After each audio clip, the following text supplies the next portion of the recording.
বিবেককে খাটানোর জন্য আল্লাহ তাআলা মহামূল্যবান একটা অঙ্গ আল্লাহ তাআলা আমাদেরকে দিয়েছেন, সেটা হচ্ছে ব্রেইন, আমাদের মস্তিষ্ক। এটাকে কাজে লাগিয়ে, কমন সেন্স কাজে লাগিয়ে আমরা পৃথিবীতে সভ্যতার পর সভ্যতা নির্মাণ করেছি। পৃথিবীতে মানুষ ছাড়া অন্য কোনো প্রাণী কি এটা করতে পেরেছে? এটা মানুষ করেছে, কারণ আল্লাহ তাআলা মানুষকে এই চিন্তা শক্তি দিয়েছেন, বিচার বুদ্ধি দিয়েছেন এবং সফিস্টিকেটেড একটা ব্রেইন দিয়েছেন। এটা কাজে লাগিয়ে আমরা অনেক বড় কাজ করে ফেলতে পারি। এবং আপনি শুনলে অবাক হবেন, আমাদের এই যে ছোট্ট ব্রেইনটা, খুব বেশি না কিন্তু ওজন, একটা প্রাপ্তবয়স্ক মানুষের হিউম্যান ব্রেইনের ওজন কত ধারণা আছে কারো? হ্যাঁ, কত? 3 pound, on an average 3 pound, মানে 1.5 কেজি। এই 1.5 কেজি ওজনের ব্রেইন দিয়ে আমরা পৃথিবীতে এই সভ্যতাগুলো বিনির্মাণ করেছি।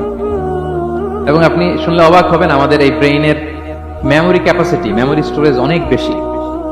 বিজ্ঞানীরা গবেষণা করে ওনারা জানিয়েছেন যে আমাদের হিউম্যান ব্রেইনের